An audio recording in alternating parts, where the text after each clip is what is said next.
This morning, a panel of top scientists updated the doomsday clock to show we may be closer to the end of the world. It largely factors in nuclear weapons. Last night, President Trump said having the nuclear codes is sobering and scary, but he is confident he will make the right decisions. Right after the oath of office, they give you the nuclear codes, the biscuit. Sobering moment? When they explain what it represents and the kind of destruction that you're talking about, it is a very sobering moment. Yes, it's very, very scary in a sense. Does it keep you up at night? No, but I have confidence that I'll do the right thing and the right job. But it's a very, very scary thing. We're talking about a metaphor. We're not literally minutes from the end of the world. Well, it is a metaphor, but we are literally minutes away from a nuclear exchange should someone press a button. The doomsday clock ticked 30 seconds closer to midnight, in part, the experts say, because it's President Donald Trump's finger on the button. Prior to taking office, he called for the U.S. to strengthen and expand its nuclear capability. Does the election of a new president who might be more hawkish, is that grounds for moving the clock? Those are the issues that the Science and Security Board take into consideration. We very rarely make a decision based on an individual. We've moved it for Republicans and Democrats, and most recently under a Democratic administration. There are some that are going to say all you're doing is creating panic at a time when there's a lot of uncertainty. Our goal isn't to create panic, but it is to say this is very serious, and there's things that we can do. And if we can have that conversation, that would be very productive. Scientists at the Salk Institute have created part pig, part human embryos. They use DNA editing tools to delete pig genes corresponding to certain organs like the heart. Then they injected human stem cells into the pig embryos, and the human cells fill the gaps. Researchers are getting better and better at growing these combined embryos, or chimeras. It's teaching them a lot about how our own cells develop and how different drugs work. And it's getting them closer to growing entire human organs for transplant. The human cells in the pig chimeras had started to develop into muscle and organs after 3 or 4 weeks. The researchers could have let it go on longer, but doing that might have had ethics and animal welfare implications that nobody really understands yet. Stem cells are a good choice for this research because they can grow into just about anything, including brain cells. There's a chance, even if it's a slim one, an animal that matures with human cells could end up with altered intelligence. If you have pigs with partly human brains, you would have animals that might actually have consciousness like a human. It might have human-type needs. We don't really know. This is one reason why the government doesn't give out funding for chimera research right now. But the potential value of this science is getting harder to ignore. The National Institutes of Health has said it might start up grants, along with extra layers of ethics reviews, as early as January 2017.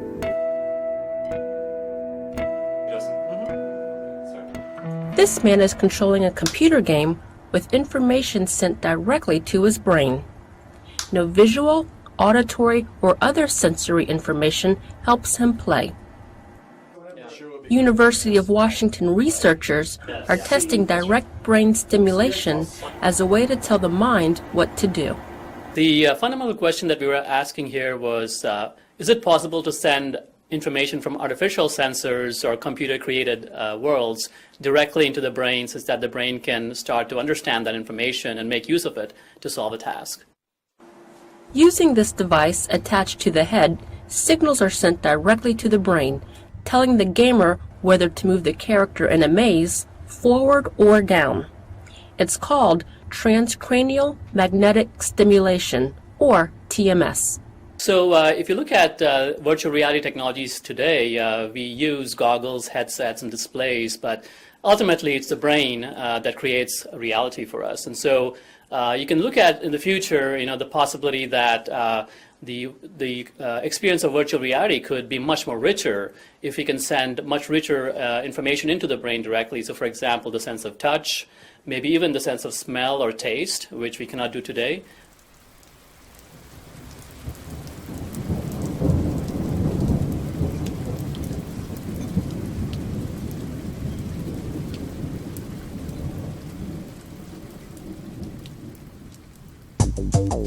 Facebook has named a new chief to lead its virtual reality operations. Mark Zuckerberg announced late Wednesday that Hugo Barra, a Brazilian native with experience in Silicon Valley and China, will take on what the CEO sees as a crucial mission for Facebook. Barra will be replacing Oculus chief executive Brendan Iribe. He stepped down from his post to run a division within the virtual reality company, which Facebook bought for more than $2 billion in 2014. Hi, I'm Hugo Barra, Director of Product Management with Google. Barra was head of Google's Android mobile operating system before moving to China. He became Vice President of International at Xiaomi. One of the first things that As an ambassador for the smartphone maker abroad, he helped Xiaomi to expand to become one of the top players in the fast-growing Indian smartphone market. Earlier this week, Barra announced plans to leave China and return to Silicon Valley. He will lead Facebook's efforts to bring virtual reality to smartphones. Hugo shares my belief that virtual and augmented reality will be the next major computing platform, Zuckerberg said in a Facebook post. They'll enable us to experience completely new things and be more creative than ever before. Dragonflies have been turned into hybrid drones thanks to a joint effort between an engineering firm named Draper and the Howard Hughes Medical Institute. The project is called Dragonfly, and it involves placing a tiny solar-powered device on the insect's back for remote navigation. As one of the engineers, Jesse J. Wheeler, said in a Draper news release, the system pushes the boundaries of energy, harvesting, motion sensing, algorithms, miniaturization, and optogenetics, all in a system small enough for an insect to wear. One of these breakthroughs involved genetically modifying the dragonfly so that its neurons would be sensitive to light. By sending controlled signals through the pack, the team is able to effectively steer the insect in a given direction. The team hopes that one day these technologies could be used in a range of applications, including medical treatments and honeybee pollination. A powerful solar storm capable of knocking out the U.S. power grid could potentially cost the U.S. economy $41.5 billion per day, according to a new study. Solar storms are massive radiation emissions from the sun that can bring down electrical grids and satellite services on Earth. They can last for days to weeks to months, depending on the severity. If a massive solar storm hit Earth, the U.S. could suffer an extended blackout. There is no way to tell when a solar storm may hit or how bad it might be, but a new study published by researchers at the University of Cambridge attempts to quantify just how bad a powerful solar storm could affect the U.S. economy. They found a powerful solar storm could knock out U.S. manufacturing and finance for almost a month, costing the U.S. economy almost $1 trillion total. Two far-right extremists who'd reportedly been plotting attacks against refugees and Jews have been detained in Germany. Authorities have warned there could be thousands of similar radical cells across the country, which are becoming more and more active.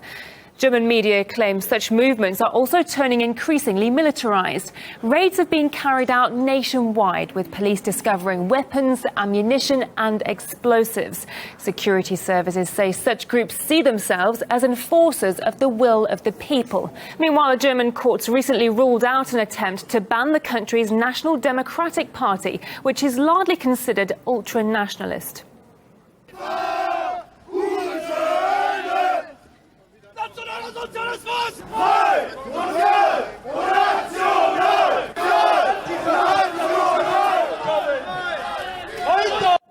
Despite being labelled by some as neo-Nazi, the court claimed there's not enough evidence to ban the party.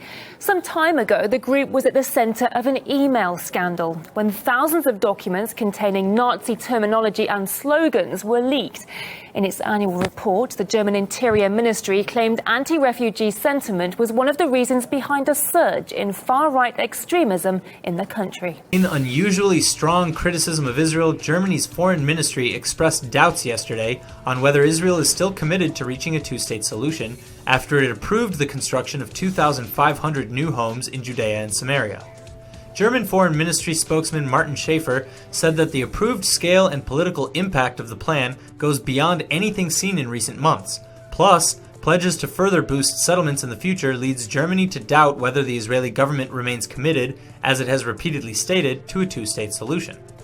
Germany, a close ally of Israel, usually is very cautious in its criticism, merely stating that such settlements are an obstacle to the peace process without questioning Israel's willingness to reach an eventual peace deal with the Palestinians. 11 people have been detained as police carry out massive anti-jihadist operations into major Austrian cities. These have been large-scale anti-terror operations that have taken place in Austria, in the east of the country, in the capital Vienna, and in the southeast in the city of Graz. They've also, as we understand from those on the ground, have involved the elite security service, Cobra. Around 800 officers have been involved, and as many as 12 people have been taken into custody. This all follows the arrest on Friday last week of a 17-year-old boy who's been named only as Lorenz K. Now, he's an Austrian citizen of Albanian heritage, and he has been arrested on suspicion of being involved, or at least having links to terrorist organisations. Now, the Austrian Interior Minister used this to give a statement in which he said that Austria, like many other countries in Europe, now had to face the reality that terrorism is on its doorstep. The suspect is an Austrian citizen with a migrant background. The case, just like the arrests of other suspects currently on trial, shows once again that Austria is not an island of the blessed. Austria, just like other countries around the world, has to face this terror situation. Deactivated firearms and weapons which shoot blanks, reconditioned to fire live rounds, were used to perpetrate the Paris attacks in November 2015. Which is why members of a European Parliament committee have voted in favour of changing EU law to force owners of these weapons to be registered and licensed. There's been a complicated wrangle over this directive with EU member states. Many countries have comprehensive firearms laws and have opposed overarching EU legislation. The original proposal of this directive went much further, like decreasing the size of ammunition magazines and banning the most deadly semi-automatic weapons. As many of the weapons used in terror attacks on European soil have been semi-automatics able to inflict maximum casualties, the decision not to ban them has been criticised. But some MEPs believe further weapons restrictions won't stop terrorism. The terrorism that we saw in 2015 and 2016 wouldn't have been prevented by another attack on honest citizens, because people who get hold of a weapon in a legal manner in their country are not the people who are going to commit a terrorist act. The change of US policy seems to be in the making, as President Donald Trump orders the development of safe zones in Syria for refugees fleeing war. I'll absolutely do safe zones in Syria for the people. I think that Europe has made a tremendous mistake by allowing these millions of people to go into Germany and various other countries. And all you have to do is take a look. It's a disaster what's happening over there. We cannot forget about you. We will not cower to fear. We are Americans just like you.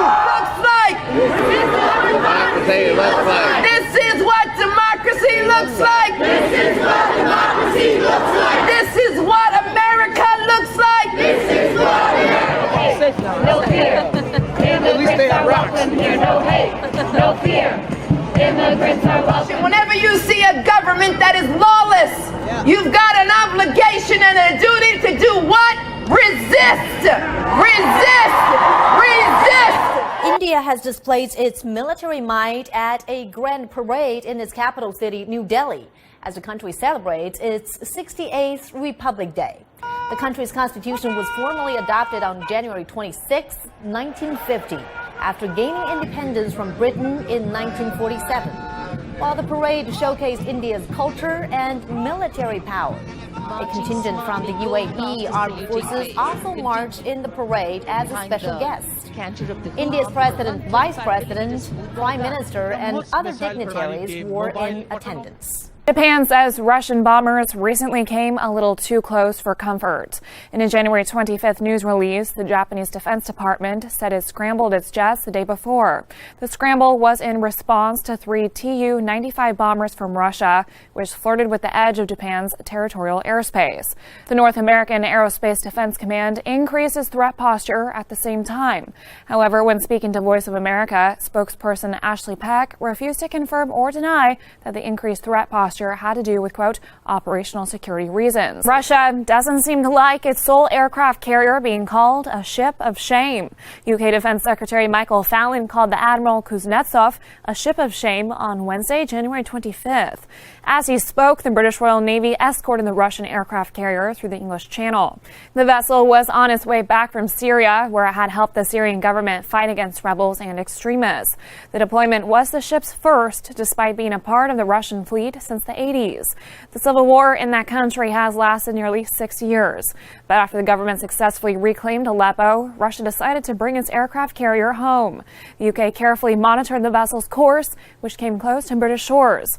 Russia took offense to Secretary Fallon's remarks. The Russian Defense Ministry said, quote, the Russian combat ships do not need escort services. The raging war between the new U.S. administration and the media has been stepped up a gear, with Trump's team saying it will hold the press to account. As you know, I have a running war with the media.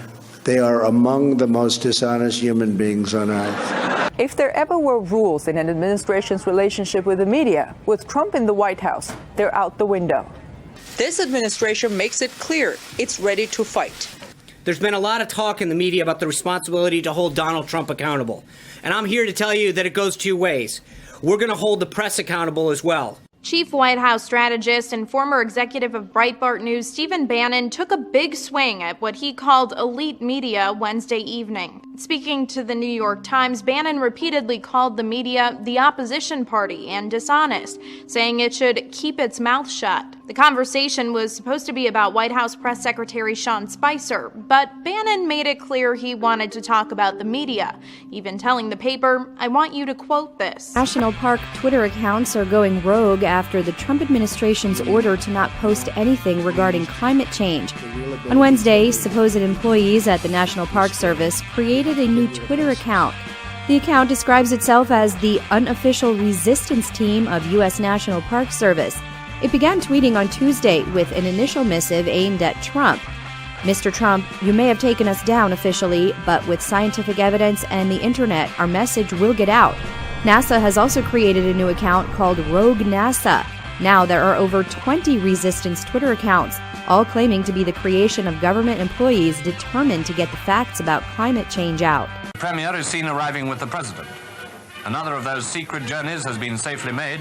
Winston Churchill famously coined the term special relationship during the Second World War, believing close links between the US and UK were the only hope for lasting peace. In the 1980s, Ronald Reagan and Margaret Thatcher developed a particularly close bond, both anti-communist and pro-free market. The special relationship continued into the Tony Blair and Bill Clinton era, with both sharing similar political ideology and brokering peace in Northern Ireland. A new president in George Bush and the war in Iraq brought Britain and the US closer. I've admired him as a president, and I regard him as a friend. I have taken the view that Britain should stand shoulder to shoulder with America. As the Obama administration began, the special relationship appeared to be blossoming, but relations cooled. Our focus is in negotiating with a big bloc of the European Union to get a trade agreement done. And UK is going to be in the back of the queue. Donald Trump choosing to meet Theresa May before any other foreign leader could be a positive sign for the special relationship. I'm pleased that I am able to meet President Trump so early in his administration. That is a sign of the strength of the special relationship between the United Kingdom and the United States of America, a special relationship on which he and I intend to build. But can I also say to the Leader of the Opposition, I am not afraid to speak frankly to a President of the United States. I am able to do that because we have that special relationship. Well, British Prime Minister Theresa May expected to speak as well at the GOP gathering today in Philadelphia as we await the president's remarks around noon Eastern time. She meets with Mr. Trump tomorrow at the White House, the first foreign leader to visit during his presidency and also, of course, during his first week. This comes as the UK reports some growth in the past quarter despite the news of the Brexit that will take place. And Prime Minister May is expected to tell Republicans the US and the UK can lead the world together. A senior Palestinian official source told the Times of Israel newspaper that Washington just quietly informed the Palestinian Authority that the Trump administration is freezing the financial aid package for the immediate future. According to the source, the State Department has been charged with reviewing the payment and might be making some adjustments to make sure it conforms with the priorities of the new White House. By ordering the funds released right before his successor was sworn in, Obama overrode Congress, which initially approved the expenditure 2 years ago, but later suspended it in a punitive measure against the unilateral Palestinian moves to seek statehood. Representative Kay Granger of Texas, who sits on the House Appropriations Committee, voiced anger that Obama defied congressional oversight. Oversight that she says was trying to ensure no American taxpayer dollars will be spent by the Palestinians until very strict conditions are met. Aside from that money, though, the Palestinians still received at least $250 million in other funding from the United States government during Obama's last year in office. President Donald Trump is reportedly planning an executive order to cut all funding to the UN agencies that recognize the Palestinian Authority, or PLO, as a full member. The New York Times reported that the administration is planning to create a committee tasked with reviewing U.S. aid to the international bodies and programs. The order specifically calls for a review of aid to the UN peacekeeping efforts. Washington funds roughly 22% of the UN's overall annual budget. The draft order also calls for terminating funding for any organization that is, quote, controlled or substantially influenced by any state that sponsors terrorism, end quote. Trump wrote on Twitter last month that the UN had become, quote, just a club for people to get together, talk, and have a good time, end quote. During his campaign, the president called for the U.S. to pull out of international organizations.